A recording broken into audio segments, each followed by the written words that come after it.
এরকম মজাদার ডিশ হলে কাউকে খাবার সারতে হয় না, ইচ্ছে মতো নিজের মতো করেই খায়। লাগছে না খুবই লোভনীয় এই খাবারটা? আসসালামু আলাইকুম। তো আজকে আমি এই লোভনীয় খাবারটা আপনাদের সাথে শেয়ার করতে যাচ্ছি। তো এটা হচ্ছে বিফ চিলি। তো চিকেন চিলি তো আমরা কতই খেয়েছি, এটা হচ্ছে স্পাইসি বিফ চিলি, একটু স্পাইসি করে করেছি তাই। তো আমি এই রেসিপিটা আজকে আপনাদের সাথে শেয়ার করব। প্রথমে আমি কিছু এখানে গরুর মাংস নিয়েছি, এটা সলিড মাংসটাই নিয়েছি যাতে সাইডে একটু চিকনা বা একটু রগা রগা ভাব ছিল।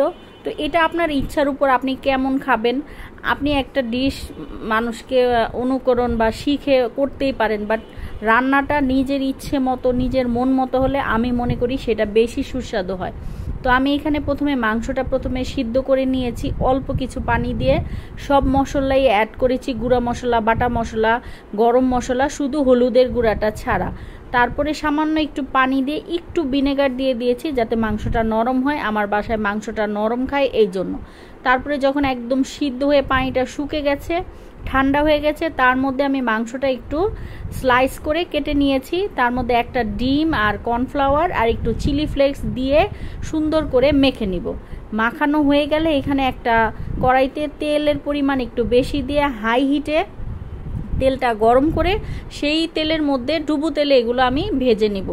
আর এগুলো একটু একটা একটা করে সিঙ্গেল করেই ছাড়তে হচ্ছে যাতে একটা আরেকটার সাথে লেগে না যায়, তাহলে এটা খেতেও মজা হবে আর দলাও পাকাবে না, দেখতেও সুন্দর হবে, খেতেও ভাল লাগবে। যেই খাবারটা দেখতে ভাল লাগে সেটা খেতেও অনেকটা মজা হয়।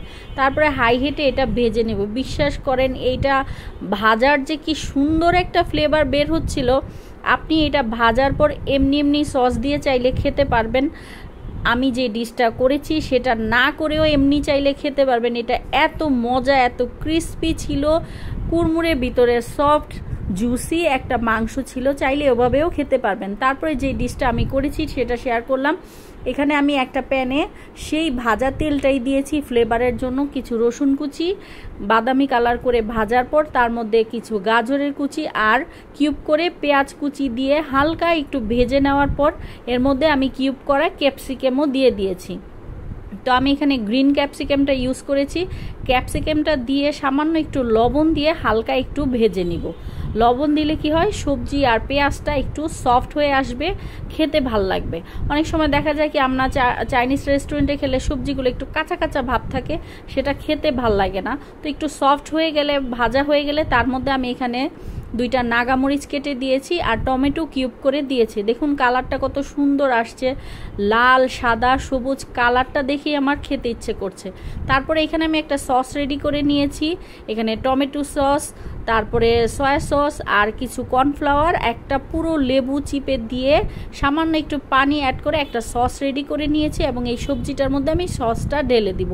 এটা পানির পরিমাণটা একটু বুঝে ইউজ করবেন, যেহেতু কর্নফ্লাওয়ার দেওয়া হয় আঠা আঠা হয়ে যাবে, তাই বুঝে কর্নফ্লাওয়ার পানিটা অ্যাড করলে ভালো হয়। তারপরে এটা নেড়ে চেড়ে যখন একটু টকবকে বলক হয়ে গেল, তার মধ্যে আমার সেই ভাজা ফ্রাই করা মাংসগুলো দিয়ে একদম নেড়ে চেড়ে মাখো মাখো করে নিব। দেখুন এখনই দেখে এত লোভ লাগছে খেতে, একদমই এত সুস্বাদু হয়েছে যা বলার মতো না। তার মধ্যে আমি কিছু চিলি ফ্লেক্সও দিয়েছি, যেহেতু একটু ঝাল ঝাল খাবো, আর এটা একটু ঝাল না খেলে আপনি সেই টেস্টটা পাবেনই না। একটু টক মিষ্টি ঝাল, মানে অন্যরকম একটা স্বাদ, মানে বলে বোঝানো যাবে না। অবশ্যই একবার হলে আপনারা ট্রাই করবেন, আর ভালো লাগলে ভিডিওটা লাইক